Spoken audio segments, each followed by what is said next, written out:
ಬಸವಣ್ಣವರು ಅದಕ್ಕೆ ಅವರು ನೋಡಿ ಬಸವಣ್ಣ ಒಂದು ವಚನ ಹೇಳ್ತಾರೆ, ಇವನಾರವ ಇವನಾರವ ಇವನಾರವ ಎಂದು ಎನಿಸದಿರಯ್ಯ, ಇವ ನಮ್ಮವ ಇವ ನಮ್ಮವ ಇವ ನಮ್ಮವ ಎಂದೆನಿಸಯ್ಯ, ನಿನ್ನ ಮಗನ ಮನೆ ಎಂದೆನಿಸಯ್ಯ, ಕೂಡಲ ಸಂಗಮ ದೇವ.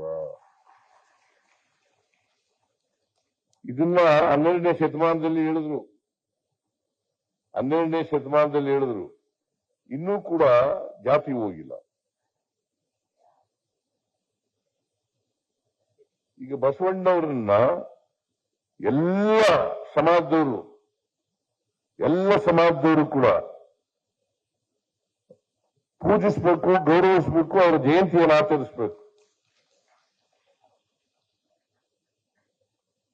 ಅದು ಕೆಲವೇ ಜನ ಅಲ್ಲ ಮಾಡೋದು.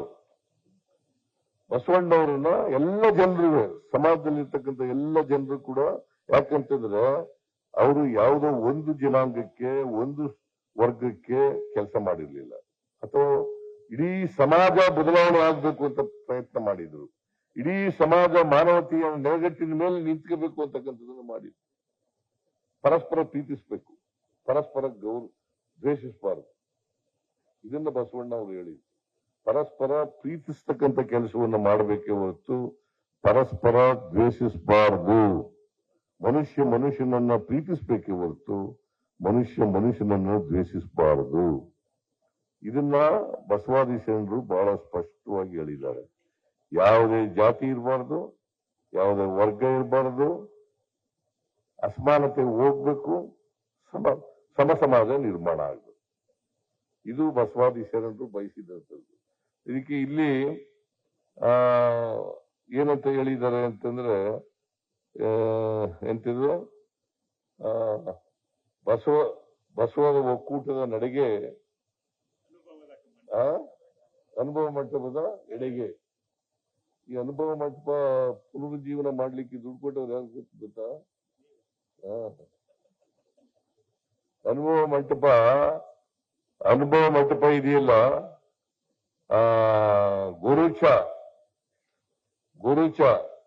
ಚನ್ನಬಸಪ್ಪ ಅವರ ಅಧ್ಯಕ್ಷತೆಯಲ್ಲಿ ಒಂದು ಸಮಿತಿಯನ್ನ ಮಾಡಿ ಅದನ್ನ ಅನುಭವ ಮಂಟಪವನ್ನ ಪುನರುಜ್ಜೀವನ ಮಾಡಲಿಕ್ಕೆ ಮಾಡಿದ್ದು ನಮ್ಮ ಸರ್ಕಾರ ಅಂತಕ್ಕಂಥದನ್ನ ತಮಗೆ ತಿಳಿಸ್ಲಿಕ್ಕೆ ಬಯಸ್ತಾ ಇದ್ದಾರೆ. ಇನ್ನೂ ಪೂರ್ಣ ಆಗಿಲ್ಲ ಅದು. ಮುಂದಿನ ವರ್ಷಕ್ಕೆ ಅದನ್ನ ಸಂಪೂರ್ಣವಾಗಿ ಪೂರ್ಣಗೊಳಿಸಿ ಅನುಭವ ಮಂಟಪವನ್ನ ಸುಮಾರು 600 ಕೋಟಿಗೂ ಹೆಚ್ಚು ರೂಪಾಯಿ 600 ಕೋಟಿಗೂ ಹೆಚ್ಚು ರೂಪಾಯಿ ಅದಕ್ಕೆ ತಗಲ್ತಕ್ಕಂಥ ವೆಚ್ಚ, ಅದನ್ನ ಮಾಡಿ ಲೋಕಾರ್ಪಣೆ ಮಾಡ್ತಕ್ಕಂಥ ಕೆಲಸವನ್ನ ಮುಂದಿನ ವರ್ಷ ಮಾಡ್ತೇವೆ ಅಂತಕ್ಕಂಥ ಮಾತುಗಳನ್ನ ಹೇಳಲಿಕ್ಕೆ ಬಯಸ್ತಾ ಇದ್ದಾರೆ. ಅನುಭವ ಮಂಟಪದಲ್ಲಿ ಎಲ್ಲ ಜಾತಿಯವರು ಇರ್ತಿದ್ರು, ಯಾವುದೇ ಜಾತಿ ಧರ್ಮ ಏನು ಇರ್ತಿರ್ಲಿಲ್ಲ, ಎಲ್ಲರೂ ಇರ್ತಿದ್ರು ಅನುಭವ ಮಂಟಪದಲ್ಲಿ. ಅವರ ಅಭಿಪ್ರಾಯಗಳನ್ನ ಹೇಳಲಿಕ್ಕೆ ಮುಕ್ತ ವಾತಾವರಣ ಇತ್ತು.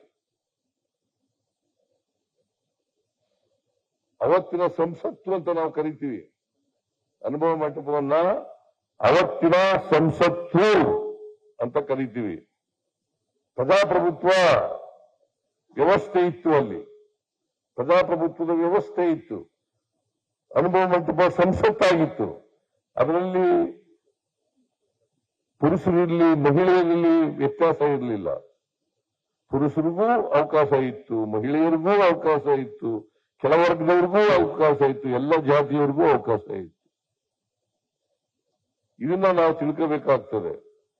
ಸೊ ಅನುಭವ ಮಂಟಪ ಇದೆಯಲ್ಲ, ಆ ಅನುಭವ ಮಂಟಪದ ಮೂಲಕ ತಮ್ಮ ಅಭಿಪ್ರಾಯಗಳನ್ನು ವ್ಯಕ್ತ ಮಾಡಲಿಕ್ಕೆ ಆ ವೇದಿಕೆ ಇದ್ದದ್ದು. ಅದಕ್ಕೆ ಜಾತಿ ಧರ್ಮದ ಕಟ್ಟಳೆ ಇರಲಿಲ್ಲ. ಆ ವೇದಿಕೆ ಮೂಲಕ ಜನರಿಗೆ ತಿಳಿಸ್ತಕ್ಕಂಥ ಪ್ರಯತ್ನವನ್ನ ಮಾಡಿತ್ತು. ಬಸವಣ್ಣವರಿಗಾರಲ್ಲ, ಅವರು ಒಬ್ಬ ಕ್ರಾಂತಿ ಪುರುಷ ಅಷ್ಟೇ ಅಲ್ಲ, ಒಬ್ಬ ಈ ದೇಶದ ಆರ್ಥಿಕ ತಜ್ಞ ಕೂಡ ಆಗಿದ್ರು ಅಂತಕ್ಕಂಥದ್ದನ್ನು ಮರೀಲಿಕ್ಕೆ ಸಾಧ್ಯ ಇಲ್ಲ. ಈ ಸಮಾಜದಲ್ಲಿ ಯಾವ ತರ, ಅದಕ್ಕೆ 2 ಮಹತ್ವದ ವಿಚಾರಗಳನ್ನ ಅವರು ನಮಗೆ ಹೇಳಿದ್ದಾರೆ. ಒಂದು ದಾಸೋಹ ಮತ್ತು ಇನ್ನೊಂದು ಕಾಯಕ. ಕಾಯಕ ಮತ್ತು ದಾಸೋಹ. ಅವು ಎಕನಾಮಿಕ್ ಟರ್ಮ್ಸ್ ನಲ್ಲಿ ಹೇಳೋದಾದ್ರೆ production and distribution. Production and distribution. Production ಅಂದ್ರೆ ಉತ್ಪಾದನೆ ಮಾಡೋದು. ಈ ಉತ್ಪಾದನಾ ಪ್ರಕ್ರಿಯೆಗಳಲ್ಲಿ ಎಲ್ಲರೂ ಭಾಗವಹಿಸಬೇಕು. ಯಾರು ಕೂಡ ಸೋಮಾರಿಗಳಾಗಿರಬಾರ್ದು.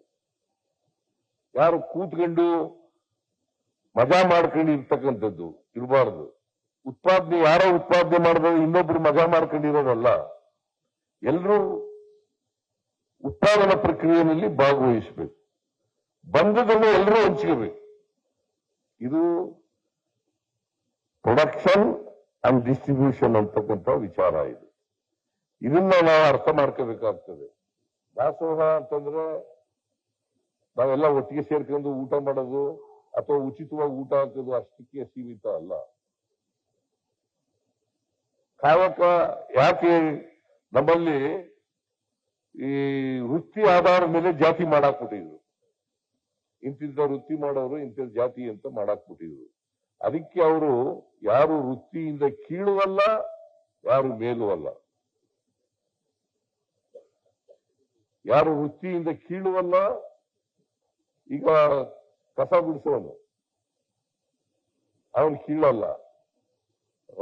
ರಾಷ್ಟ್ರದ ರಾಷ್ಟ್ರಪತಿ ಆದವರು ಅವರು ಮೇಲಲ್ಲ. ಎಲ್ಲ ಒಂದೇ.